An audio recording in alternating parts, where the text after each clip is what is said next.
Coucou tout le monde, j'espère que ça va. Aujourd'hui c'est parti pour une vidéo. J'avais fait un petit sondage en story sur Instagram pour savoir si ça vous plairait, savoir les petites astuces concernant l'auto-entrepreneuriat et comment je m'organisais surtout. Et j'ai eu 100% de oui, alors du coup c'est parti.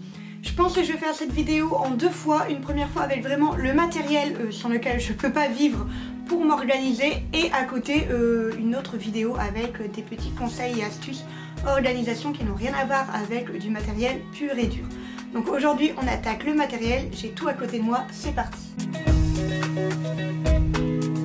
Le carnet à idées, c'est vraiment la Bible, moi je l'ai même appelé Bible. C'est vraiment le carnet sans lequel je ne peux pas vivre, donc j'ai tout noté. Là par exemple le script de ma vidéo est tout là. Je note tout ce que j'ai envie de faire, toute la moindre idée que je pourrais avoir, en fait, je le note dessus et je reviens sur les pages que j'ai écrites, je regarde, etc. Quand je fais mes croquis, quand je fais pour avoir des nouveaux concepts, etc. Je gribouille, je griffonne toujours mes idées et c'est vraiment le carnet à idées que je ne pourrais pas faire sans, puisque tout simplement quand j'ai des idées, je les oublie aussi vite que je les ai eues. Et quelques jours après, quand je retourne, et bien voilà, heureusement je l'avais noté parce que sinon je l'aurais complètement oublié. Je ne sais pas si vous avez une mémoire de poisson rouge comme moi, mais en tout cas, faites-vous une Bible, vous verrez, ça change la vie. Qui dit organisation dit to-do list. Vous allez me dire c'est le même carnet, mais non, en fait j'en ai deux. Donc ça c'est mon carnet à to-do list. Je ne peux pas vivre non plus sans. Je fais des to-do list à la semaine. J'ai arrêté de m'en faire à la journée parce que ça me mettait une pression beaucoup trop grosse. J'essaie de me donner un travail à la semaine que je réalise. Alors parfois vous voyez, tout n'est pas coché, je ne réalise pas tout, mais j'essaie de faire au mieux pour toujours pouvoir faire un maximum de choses, etc. Ce carnet là, pareil, c'est mon essentiel. Je ne commence jamais une semaine sans le faire. Ça me permet de mettre vraiment à plat les choses très importantes que je dois absolument boucler durant cette semaine. Par exemple pour cette semaine-ci, je devais sortir les chouchous au niveau de ma boutique. J'ai une convention ce week-end, donc je dois sortir des flyers, je dois sortir des cartes, je dois faire des petits mémos sur mon travail, etc. Donc du coup c'est noté, je dois pas oublier. Quand j'ai des deadlines au niveau des commandes pour la semaine, je le note aussi pour être sûr de ne pas rater le bord. Donc voilà, c'est vraiment dans la to-do list que je marque tout ce que j'ai à faire. To-do list qui est très grosse, je n'hésite pas à faire des codes couleurs comme là, et en fait je le fais en fonction de ce que j'ai besoin. Donc moi généralement je mets par exemple, je stabilote en jaune quand c'est des choses dont j'ai besoin de la luminosité. Donc ça c'est plus principalement quand c'est l'hiver où j'ai pas beaucoup de luminosité, quand je rentre du travail. Parce que vous le savez, je cumule 2 emplois, d'ailleurs j'en ai fait une vidéo tout là-haut, n'hésitez pas à aller voir. Et donc du coup quand je rentre il fait déjà noir, donc je dois vraiment mettre mon temps de travail par exemple le mercredi quand j'ai de la lumière. Je fais aussi par exemple en bleu turquoise tout ce qui se travaille au niveau du dessin à la main.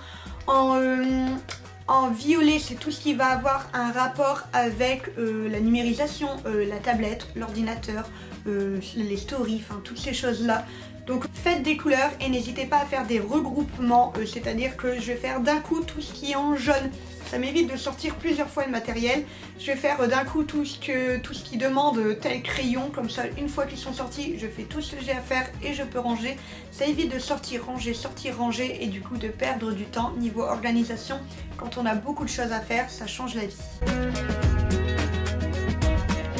Je me prépare des listes de deadlines que je fais au mois. Donc là, par exemple, on a mon emploi du temps. C'est un emploi du temps qui vient de chez Bazardeline que j'ai découvert sur Facebook. Et elle fait des emplois du temps au mois. Je trouve ça très pratique. Ça me permet de mettre les choses que je dois faire, par exemple mes posts Instagram, mes vidéos YouTube, et également et principalement je l'utilise pour ça, mes deadlines de commandes. Si on me fait une commande et je sais qu'elle doit arriver pour, je dis une bêtise par exemple, le jeudi 19 mai, et bien du coup je vais le noter, comme ça me permet d'avoir un visu.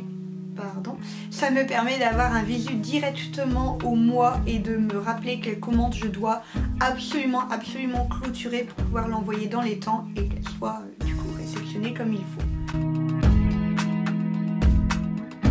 Je fonctionne également avec un deuxième calendrier, donc là c'est les calendriers Etsy. J'ai beau être partie, je les trouve quand même très pratiques.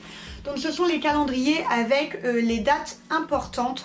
Donc par exemple là ici, oups, on est au mois de juin. Donc au mois de juin, le 19, il y a la fête des pères qui est importante parce qu'au niveau de la boutique, il y a toujours beaucoup de choses, etc. Il y a les soldes qui démarrent, une date aussi vachement importante au mois de juin. Donc c'est le 22, si vous avez une boutique comme ça, vous avez l'info. Et voilà, il y a les petites choses à faire, etc. C'est vachement bien foutu. Il les a sur plusieurs mois, généralement c'est sur un trimestre. Donc je les imprime, là je vais pouvoir virer du coup celle de mai.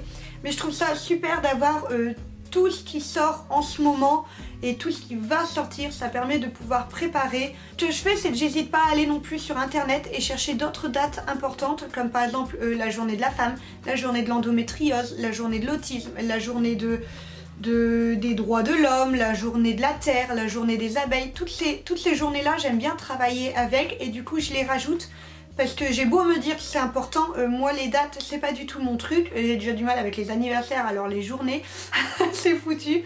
Donc du coup je le note dessus et comme ça si j'ai vraiment le temps de travailler et de faire quelque chose, comme j'avais fait par exemple pour les abeilles, j'avais fait des stickers spécialement pour verser l'argent au niveau de fondations qui s'occupent des abeilles, etc. Donc voilà, c'est quelque chose que j'aime bien faire, que je trouve pratique. Si vous avez une boutique, c'est quelque chose que vous pourrez aussi mettre en œuvre et vous verrez à quel point ça peut vous changer la vie et ça peut vous aider à anticiper surtout sur ce qu'il y a à faire. Parce que moi, je suis du genre à me rendre compte qu'une fête arrive quand on est en plein dedans et que du coup, il est beaucoup trop tard pour préparer quoi que ce soit, pour mettre en ligne quoi que ce soit, pour faire un teaser sur quoi que ce soit. Je suis à la bourre tout simplement. Donc du coup, avec vraiment des petits calendriers, c'est très pratique de s'organiser.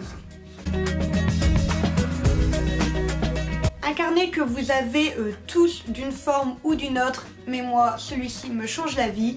Il s'agit de celui-là, je vous mettrai le lien en barre d'infos.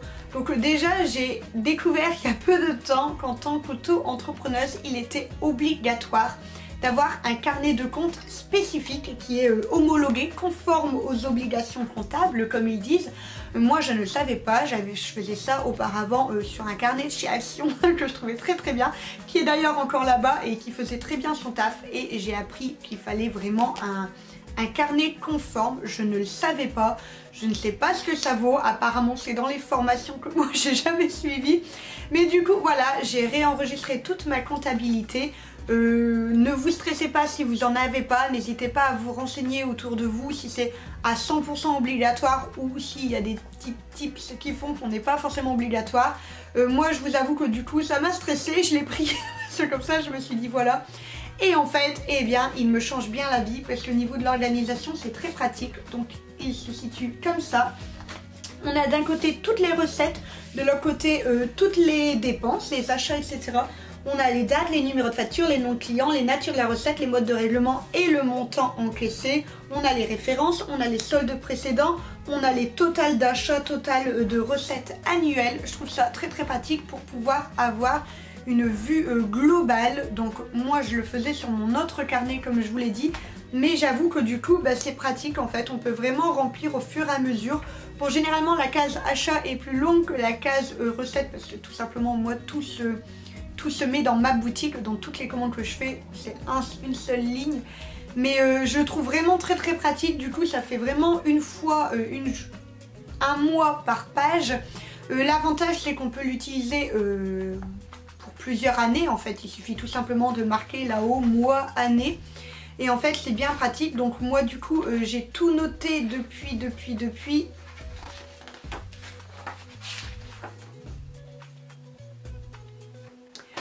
2017. Vous voyez quand je dis que je suis nulle avec les dates, je sais même pas quand j'ai ouvert mon entreprise, on en est là. Mais voilà, donc du coup ça c'est vraiment la petite merveille. Il coûte pas très cher parce que moi je m'attendais à un prix faramineux. Il coûte pas très cher et du coup il me change pas mal la vie.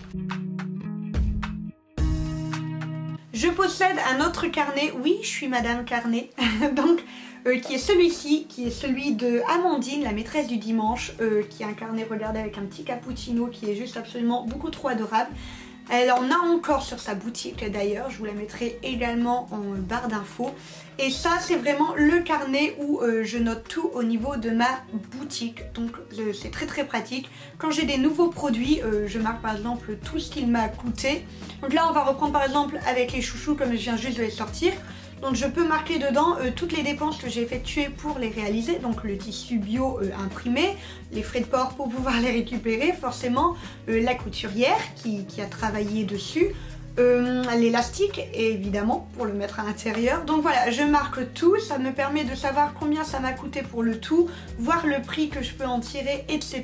Et en fait je note tout dessus. Je trouve que c'est pratique parce que quand on revient du coup les années précédentes où je sais plus du tout ce que j'ai réalisé avec le temps, eh bien je retourne dedans et en fait ça me permet de savoir ce que j'avais fait, de savoir comment je m'étais organisée, de savoir par exemple les soldes. Avec du coup en fait je fais un code couleur par rapport à combien je mets en solde, etc. Ça m'aide beaucoup à avoir une vue globale de ma boutique. Certains font ça sur Excel, sur des logiciels. Moi j'ai besoin de choses que je puisse toucher, que je puisse avoir dans les mains. C'est le côté littéraire, j'aime avoir les carnets tels quels et pouvoir écrire. Ça m'aide à mieux visualiser, ça m'aide à mieux comprendre. Je peux mettre les couleurs comme je veux, comme sur les logiciels certes, mais moi je fonctionne avec des carnets, donc n'hésitez pas à avoir un logiciel ou un carnet qui globalise vraiment votre boutique, votre entreprise, votre commerce, votre tout ce que vous voulez et vous verrez que ça changera la vie. Encore un carnet, le voici, le carnet des mots de passe. Alors j'ai découvert ça il n'y a pas longtemps et mon dieu, mon cœur chavire dès que je le vois. Pareil, je vous mets le lien en barre d'infos, il y en a plein d'autres. Moi je vous montre celui-ci parce que je le trouvais très mignon, très joli. Mais il y en a vraiment beaucoup d'autres. C'est Mélanie Aubin qui me l'a fait découvrir.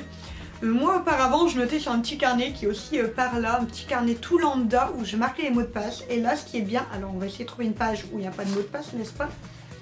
C'est qu'il se présente comme ceci, il est par ordre alphabétique. Vous savez à quel point j'aime l'organisation et le tac tac tac, et l'ordre alphabétique c'est toute ma vie. Et donc du coup voilà, on peut marquer le site internet, l'identifiant, le mot de passe et une petite note. Moi je suis du genre à changer pas mal de fois mes mots de passe, je suis assez psychorigide là-dessus, j'ai toujours peur qu'ils se font découvrir.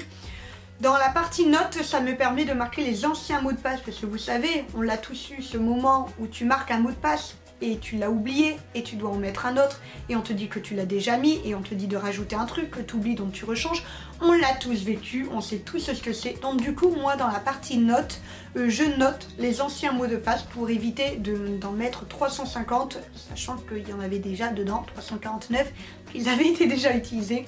Donc voilà, petit tips organisation vraiment très pratique quand vous devez gérer pas mal de choses, que vous avez votre boutique sur internet, que vous avez des logiciels, des ceci, des cela, que vous avez des réseaux sociaux à n'en plus finir. Ça change réellement une vie.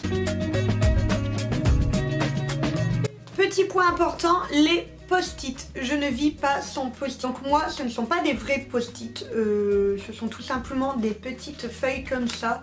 Je vous avais fait un petit carnet avec des feuilles arc-en-ciel, il est encore sur ma boutique actuellement.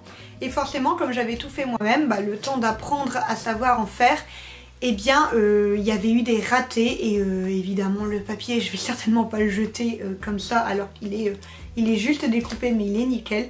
Donc en fait je fais les papiers pour toutes les commandes. Mais voilà, je fonctionne par post-it, ça me permet de pouvoir les étaler sur mon bureau et de voir exactement où j'en suis.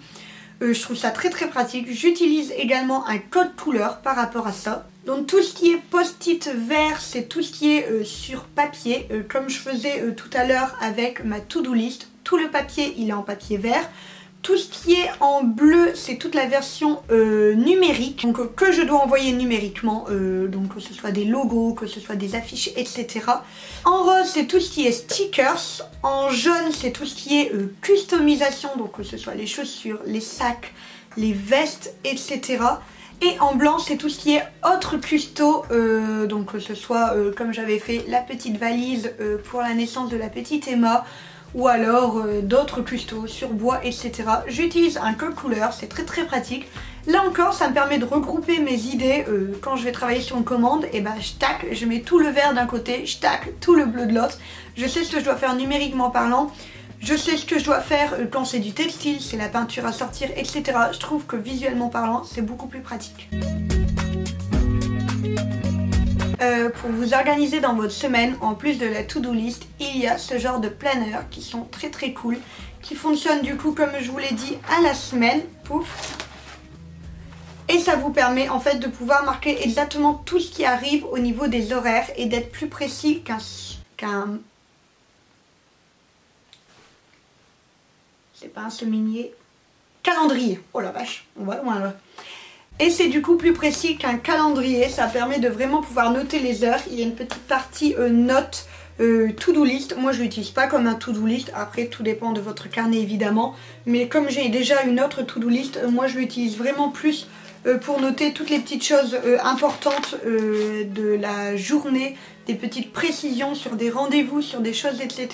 Comme ça, quand je l'ouvre, je l'ai en double et je trouve ça vraiment très très pratique. Voilà, cette vidéo est terminée. Dites-moi en commentaire si vous avez aussi des tips d'organisation comme ça au niveau du matériel.